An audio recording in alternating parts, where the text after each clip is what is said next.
many times inside we think, I'm not going to go and talk this thing over with somebody that bothers me because either there's not enough time or it's not that big a deal. I'll get over it. But I think many times, if there's something that's bothering you for more than 24 hours, you're not going to win by just pushing that out. Welcome to Build Your Culture Brand with Dr. Jay Rains.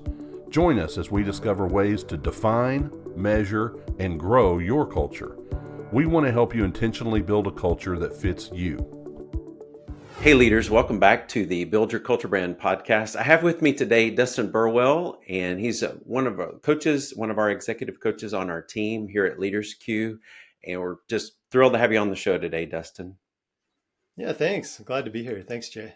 So Dustyn, actually, you live in Dublin, Ireland right now. So you're working with our team. You're working with leaders here in America and around Europe, but why in the world are you raising your family in Dublin, Ireland? Yeah, well, there's really two reasons. One, I love Europe. We love Dublin. We came here on holiday like 10 or 15 years ago and fell in love with this place. And so we always wanted to move back. And then as we did more research around Dublin specifically, just realizing all of the tech hubs that are based out of here and the great impact that could be made from this city. It's the primary English-speaking city now, besides Brexit, in Europe, and because of Microsoft being based here, and eBay, and Google, and all these tech companies, the energy here is amazing, and so we really love living here. It's a great place to be, and we just got citizenship for Ireland last November, so we're American Irish now, and so it's kind of cool. We have access to all of Europe. That's awesome. US. Yeah, congratulations. That's amazing. That's quite a step for y'all in your family. So, and you've been such a great contributor to our team. I remember when I met you, we were actually in coach training. It was some training that we were doing on our coach proficiency, and you were in the US. We met in Atlanta. We were at this training, and I just, out of all the coaches there, you really stood out in my mind. And as I was starting this company, I thought, you know what, there's going to be a day where I need to see about having Dustyn on my team, and it's worked out. So thanks for serving our leaders in such a tremendous way for these last several years. So wanted to, ask a little bit about, this is kind of a question that we ask about, your leadership. Dustyn, what's your leadership superpower? Leadership superpower. Put on the Marvel costume, if you had a lasso of truth, whatever. Lasso of truth. Yeah, me and Wonder Woman. I think that my leadership superpowers, I take concepts that seem detached and can create something new from those concepts. And so being based where I'm at in Ireland, and then working in hospitality and in tech and with consultancy and different things around Europe and the US, it puts me in this special place where I have contradictory ideas sometimes that actually inform and make something new that's relevant for all those different sectors. And so I really love the space I get to live in. And I think that is one of the things that sets me apart as unique, and is a superpower that I have. Yeah. Yeah, that's really amazing. And that, I think that's the world. It's what's needed in our world right now, is there's so many different sectors, and to be able to see into multiple sectors and see how they converge and actually inform one another, that'd be a great superpower to have. So great insight. So what would be your kryptonite? What works against you as a leader? Yeah, my kryptonite has been organization. So it's not that I'm disorganized, but I'm constantly working on the things that are interesting to me, which is good. I think that drives the passion. But I have to compensate for admin tasks. And I do that in a number of different ways, just like anybody. But I think because it's my kryptonite, I've had to create really clear structures and systems that help me manage that aspect of my life, so I can focus on the things that are most important to me. And through learning how to do that, then I help others create great systems in their infrastructure that allows them to also do that well. So it's been really it's a kryptonite that I've had to work through, but it works to help others. That's good. So, it's kind of one of those things I heard someone say, if you want to become a great pitcher, don't go to a great pitcher to learn how to pitch. Go to their coach, like who has to work really hard at pitching to think about pitching, like the natural talent may not be the person to go to learn something from. So I can see how, the struggle and, having to figure out these systems has actually given you insight on how to, work hard at creating systems and making sure those automations are working for you and not against you. So good way to use maybe a little bit of your superpower you're able to use in your kryptonite. Yeah, it does. It comes up all the time with clients. They're like, "Oh, I want better work-life balance," or "I want a better cadence." And so I get to talk through, and they're like, "What do you do?" And so I can share like, "Well, here's what I do, and it works for me. What do you want to do?" And then they figure out systems and apps and things that work for them. But it really is helpful for that type of personality. There's a lot of us. Well, I know, Dustin, before I met you, you'd already been coaching for several years and pretty proficient. You were actually kind of upgrading your coach training at the time. And I wanted to ask, just for our listeners' benefit, because a lot of people actually don't understand what coaching is all about. But from your perspective as an executive coach, what's something you really love about coaching? What are those moments that keep you going and keep you excited about coaching? Yeah, that's such a good question. And I have the benefit of having come to coaching through being coached. So I was in an executive role at a nonprofit.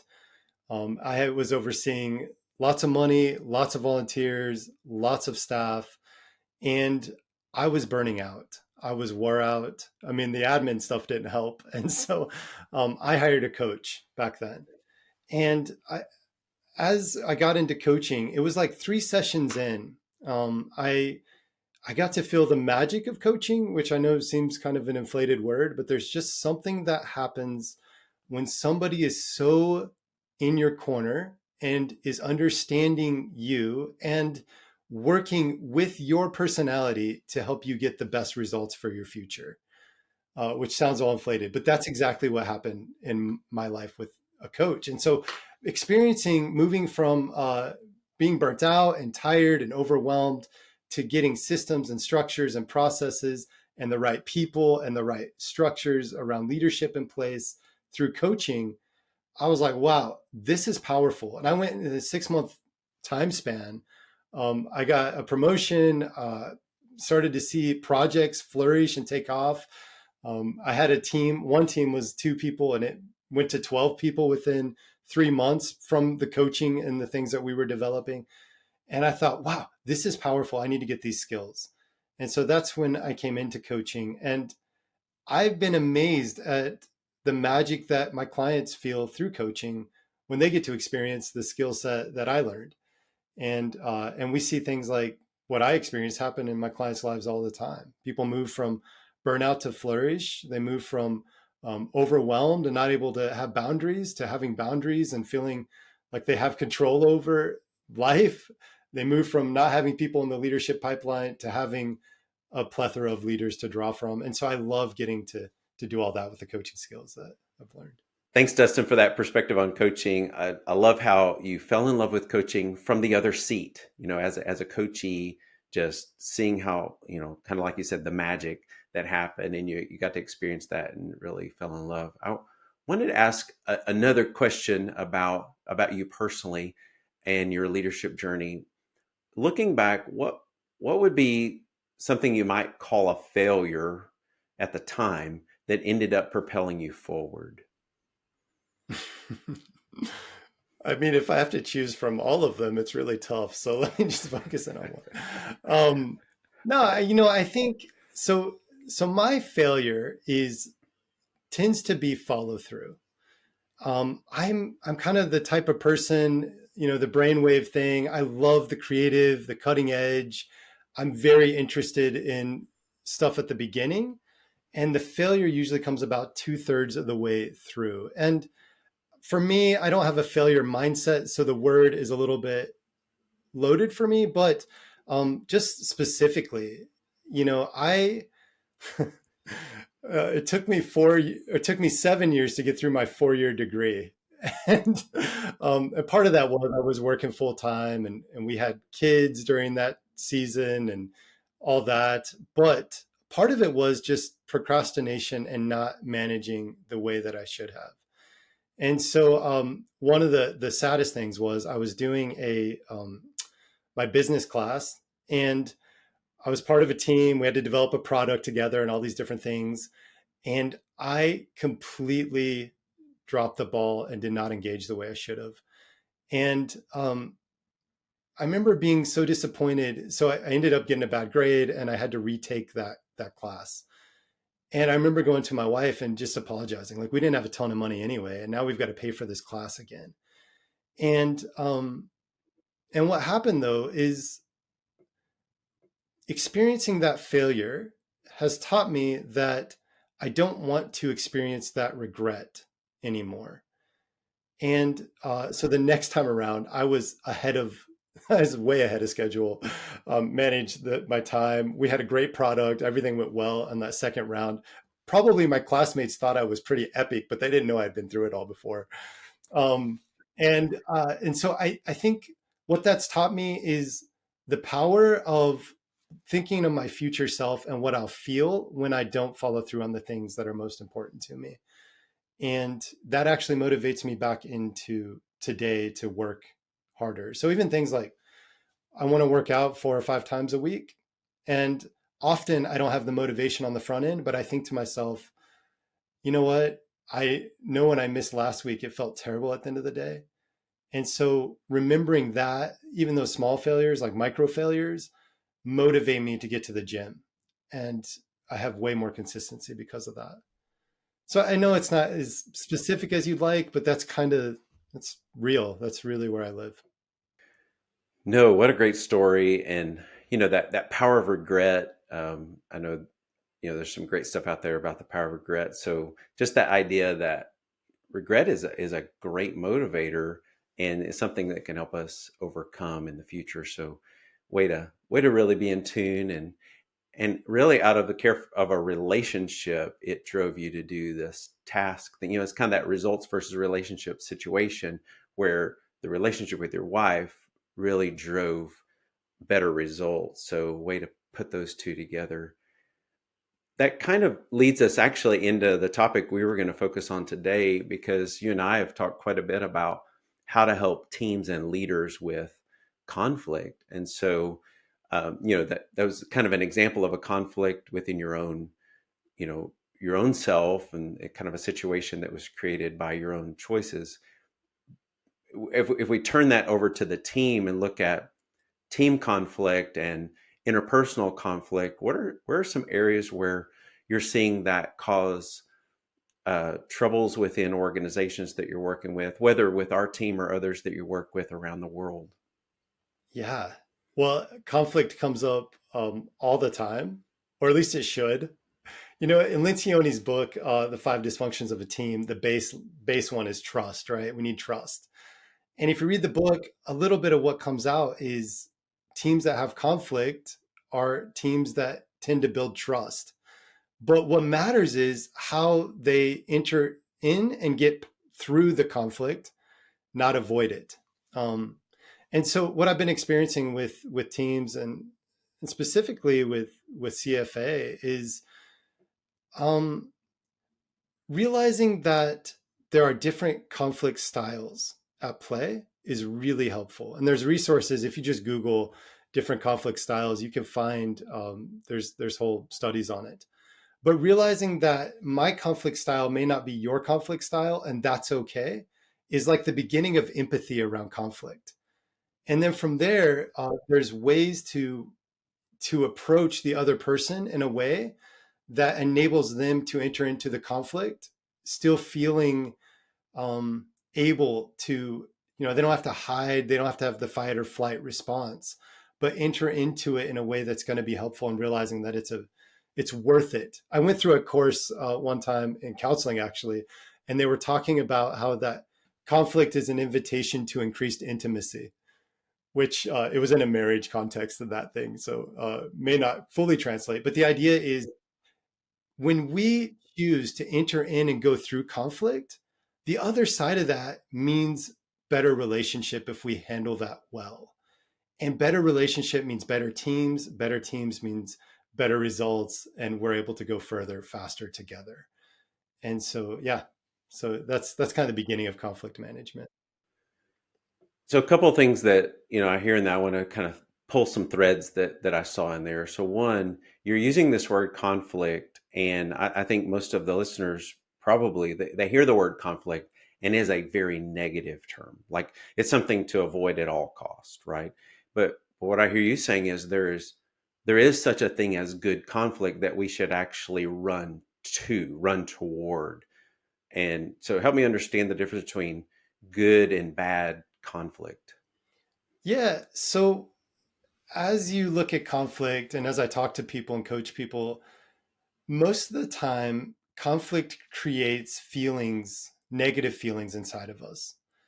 And so that's what causes us to either want to fight.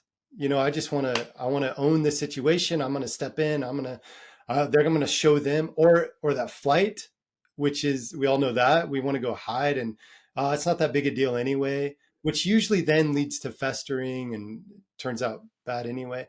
But the newest one, the one that I've been most interested in watching develop is this fawn, fight, flight, or fawn. Um, there's other ones too. There's like 5 of them, but this fawn one is kind of interesting in that fawning is when the person behaves as though they're fully on board, while internally they're fully checked out. And you'll see this a lot crop up in environments, workplace environments, where people are at the meeting, they're there, but you can tell that they're not aligned and they're not synced up. And that's actually a defensive response to conflict. And so, yeah, conflict, it's uncomfortable, but it's just uncomfortable if we enter in and we move through it. Basically, we have to create ways for us to overcome our feelings of negativity around it so that we can see the benefits. You know, Building off of that, Pat Lencioni, as he builds out those 5 dysfunctions of teams, he starts with trust and he says, that's kind of step one. And then you move into step two is this conflict. And while I understand that progression, go from conflict, then to commitment, then to accountability, then to results. But that trust conflict construct, I've noticed that it's not just linear, it's actually kind of a cycle. So you start with trust, you go to conflict, you build more trust through the conflict if you do it well. And it actually is almost a stair step effect together. They actually work in tandem. How do you feel about that idea? You and I haven't really talked about that, of it being more of a cycle than a progression. Yeah, it can be a really healthy cycle. I think, and I'm not just saying this because this is the Culture Brand podcast, but there has to be a culture that enables trust and conflict for it to work well. And the culture needs to be established around the we and the us and our values and what we find is most important. And when we can agree on those things, then we can have the discussion, the debates, and the difference of opinions inside of that. But you kind of need that like backing. So here's the thing: if I know that you've got my back and that you're for me, and that you want to see me thrive and you want to see me win, then when we enter into conflict and a disagreement, and I feel like you're saying some harsh things, I'm still going to get through that conflict because I know the foundational stuff, the cultural stuff that informs the conversation is already in place. And I think that's a key factor of just establishing that kind of, it's the foundational stuff that enables that trust conflict pattern to be repeated in a healthy way. Okay, let's think about. We actually didn't prepare for this, but this is an interesting topic. So, okay, what is that we part then? What are those we elements? I mean, I could see the vision, mission, values, purpose being a big part of that. Like if we're not clear on those things, how can we really join together in trust and then good conflict? And then, it's like even foundational pre-trust, right? What would be some other, did I miss anything? Are there any other factors that should be included in that culture establishment? Yeah, so you've got kind of high level cultural information, which I think is that purpose, values, things that we work on, which are critical. There's also a team culture that I think gets overlooked sometimes. How are how are we going to behave? What are the rules of conflict and engagement that we have for ourselves? And I think sometimes this is overlooked and creates distrust and the fight, flight, or fawn responses. And so it's this idea of, um, I'm basically outlining how does our team function? What do we believe about our team that informs how we have conflict? So if I believe that my team has my best in mind, if I believe that my team is not going to gossip around if I mess up or if I blow up, if I believe that they've got my back that way, if I believe that we are we have a general gracious attitude towards one another and a growth mindset that enables us to make mistakes. Everybody says we need to create cultures where it's okay to make mistakes. And then somebody makes a mistakes and then they're like, wow, you are terrible. We're not going to let but to actually have a team culture where, hey, what happened there? It seemed like in that meeting, you really lost yourself a little bit and you started yelling at somebody else. What was going on there? And believing the best about the people around the table, those kinds of like team dynamics inform then if I'm able to enter into conflict in a healthier way. And if they're just assumed, that's where we get in trouble because everybody brings in different assumptions of what the team does and doesn't do or how they should behave. And then when the should behaves are pushed against and we find something different, that's where we become jaded and we don't trust and we don't understand. And yeah, that's a really I've seen restaurants and I've seen teams that have years of that, and it's really difficult to get the trust dynamics back after that. I think what part of what you're touching on there is values. Like when we step outside of this line, we've crossed a line of our shared values. You may have some of your values, I have my values, but what are our shared values? What are the agreed on rules of the game for our team? I like to think of that as like the outside lines of a basketball court. Like you've stepped off the team, you've stepped off the court when you cross this line, and we can't play the game when you step outside of these boundaries. And so values are those boundaries. But then some of the things we've done, you and I have done with teams on Culture Brand, is to take those values that are boundaries and actually turn them into positive actions to move toward. Like what are we doing together, instead of what are we not going to do? What are we going to do, so that we know we're a part of the game? So just to kind of insert that language into here from Culture Brand. And so, all right, so we've got this idea of culture has to be clear. Then I think this is the message you're saying. Once culture is clear, then we can move into the trust level, because we know the rules of the game, we can trust each other. Then we can move into that good conflict because we're aiming for something together. And conflict now can be this positive move together for the future. Conflict is more about finding the best answer together rather than my opinion versus your opinion. So, with that in mind, thinking about conflict resolution, what are some maybe guiding points that we can use to help us in moving positively toward healthy conflict?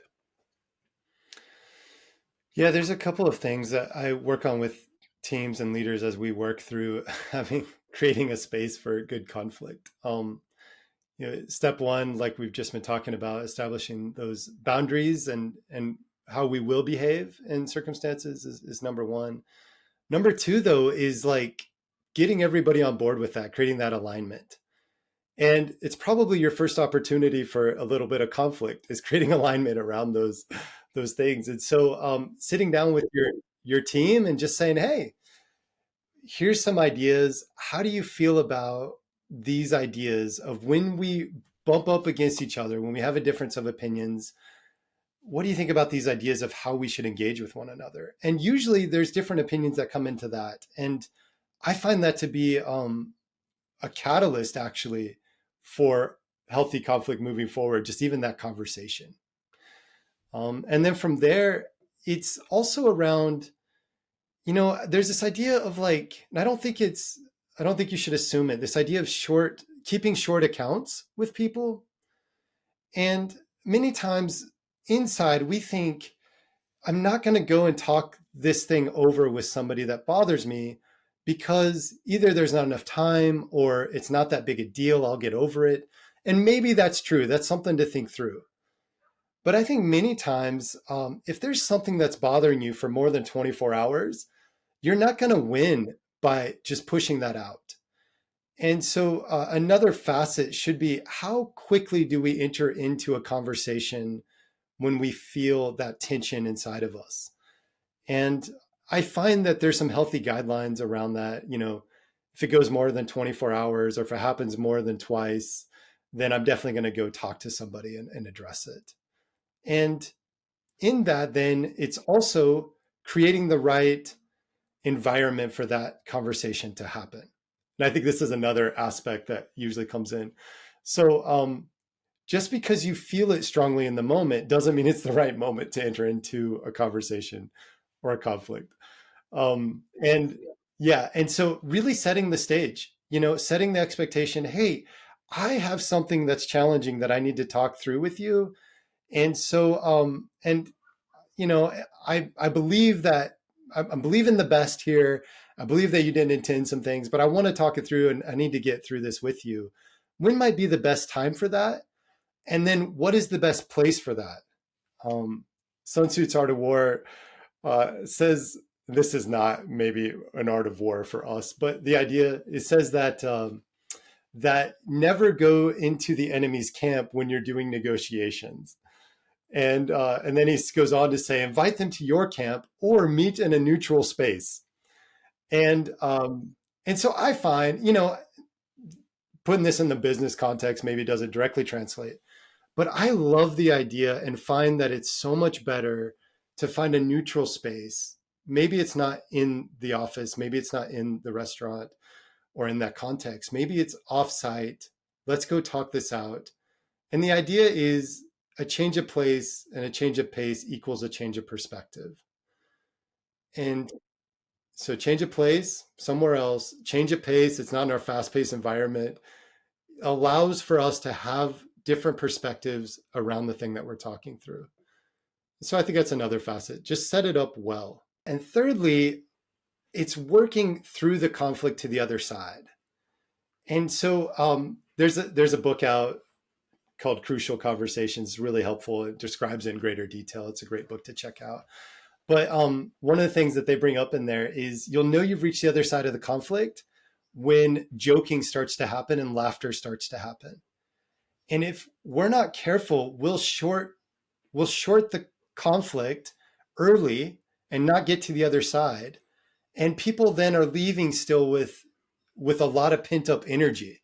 And in the book, they talk about how laughter is kind of a release valve for the energy that's built up. And so when you reach it, you know that the energy, the release valve has been opened and you're at the other side completely. And conflict takes time. And so it's not only choosing the right time, but it's choosing enough time so that you can get through to the other side. What a great indicator of resolved conflict.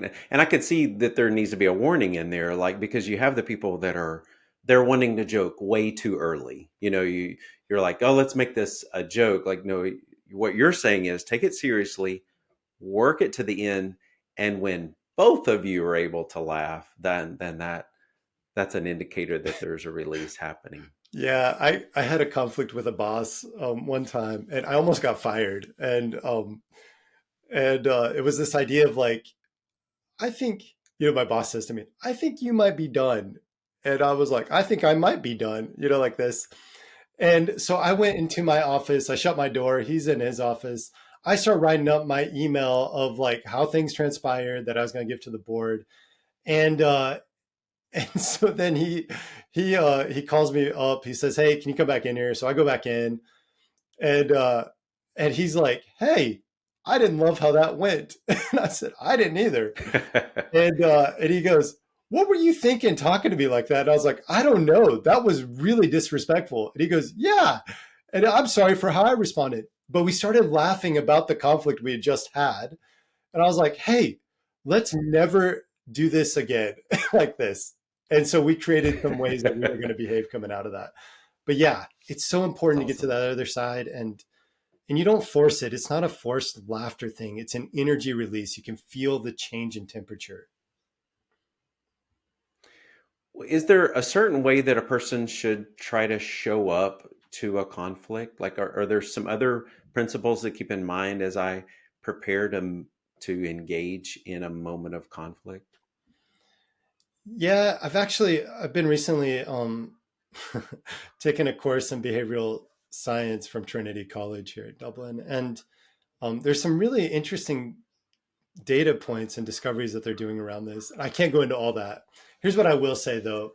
Um, if you will enter into the conversation setting aside your bias and your assumptions and your prejudice that even comes up, and realizing that we all have that, and instead enter into the conversation or the conflict with curiosity. So instead of saying, why did you do it that way? Because that entails that I know the way you should have done it, and I assume that you should know the right way to do it. Instead, you come in and you say, hey, what was your thinking around how the way that you approach that? And it's really trying not, it's not a technique. It's actually just entering in with curiosity and without judgment so that you can hear out their process and how they went after it. And by giving the benefit of the doubt like that, entering with that posture, you'll get better understanding for yourself. So you'll have more empathy and understanding for them next time. You'll start to understand people in the organization generally better. And they feel like you've honored them because you didn't come in with judgment. Nobody likes to be judged. Now, if you hear their thinking and you're like, wow, okay, I understand the thinking. Is there a better way to approach this? That's the next part of it. Yeah, actually, I think maybe I shouldn't have done it this way. Then you can draw that out and it changes the conversation. But start with curiosity and then move into to corrective thinking or corrective posturing, I think. I love the way you use the word curiosity there, and in some of my coaching conversations, there's this desire for people to show humility.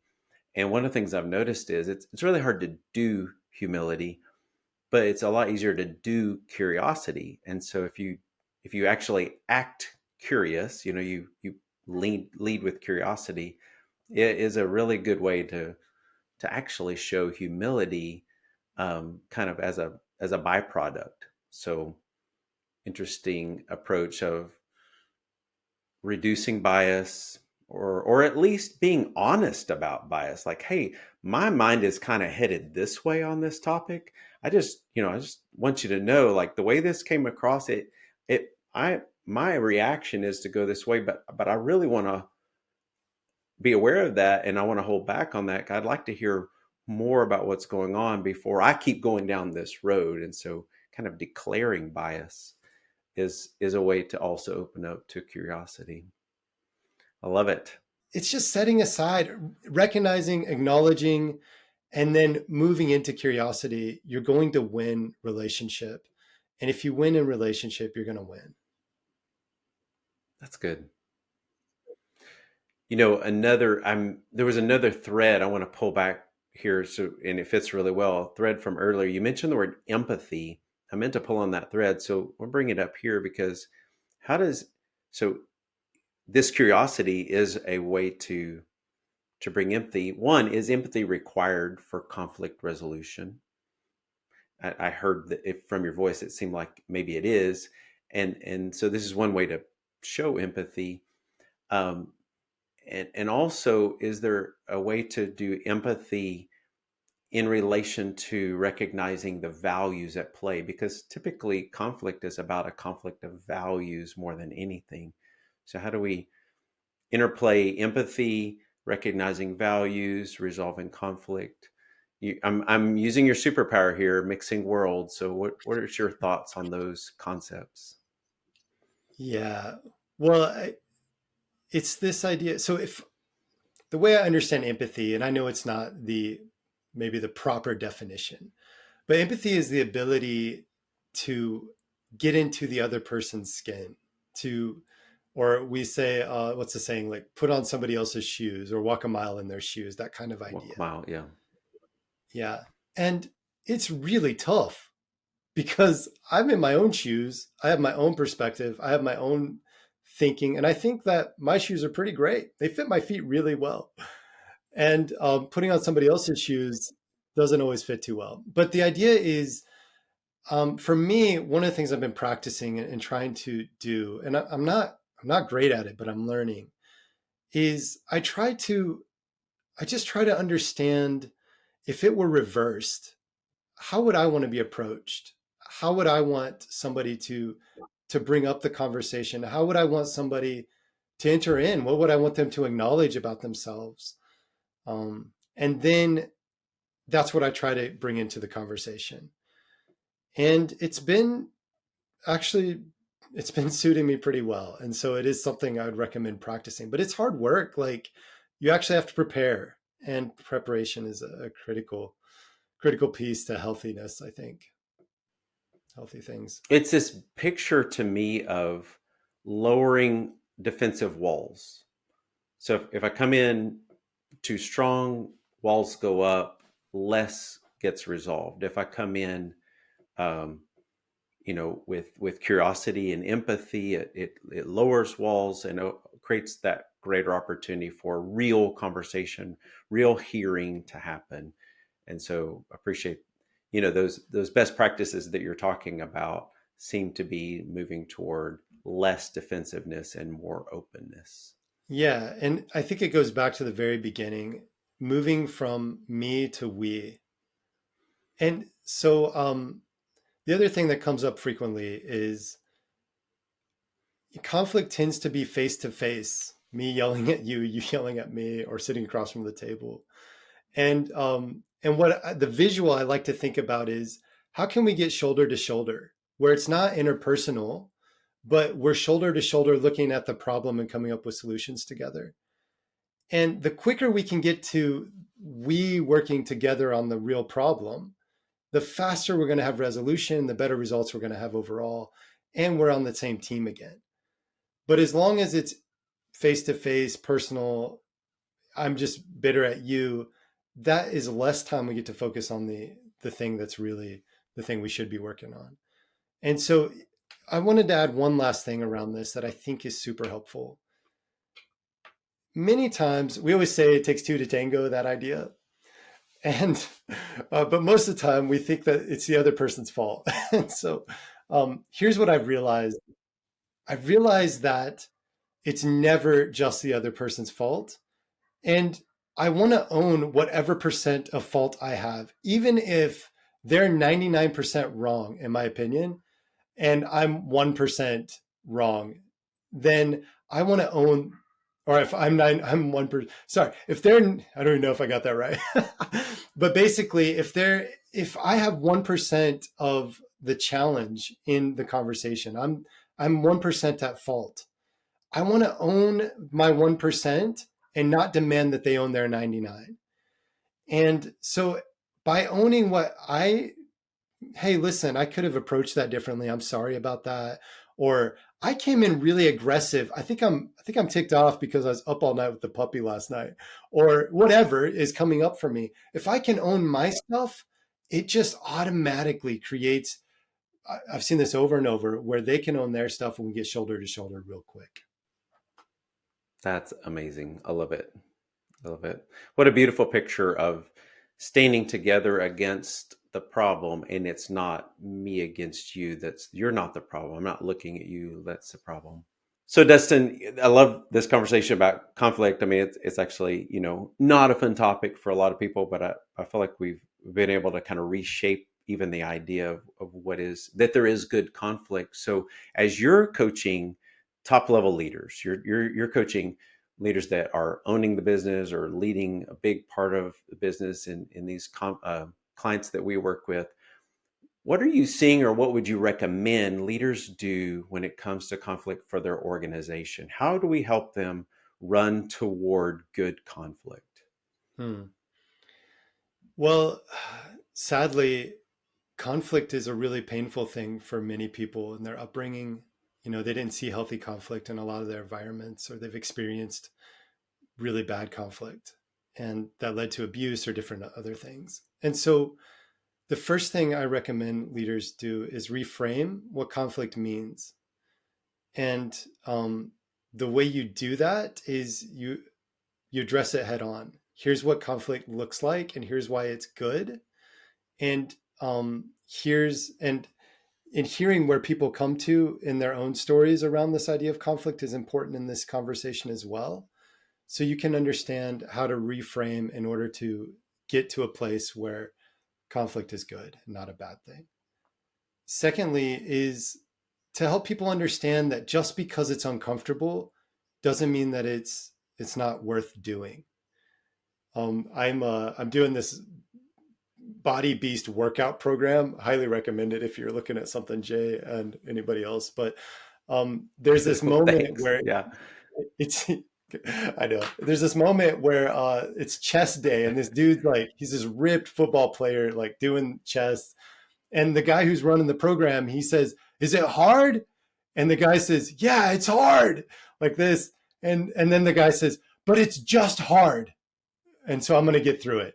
And I'm always thinking about that. Like, yeah, is conflict hard? Yeah, it's hard, but it's just hard. We can get through it. And just realizing, yeah, it might be uncomfortable. There might be feelings that don't feel nice, but it's just feelings that don't feel nice. Let's get through this because we're going to be better for it. So there's that survivability quotient that's really important. Like if we can establish that conflict is survivable and we can actually be better on the other side, it raises the value of healthy conflict on the organization.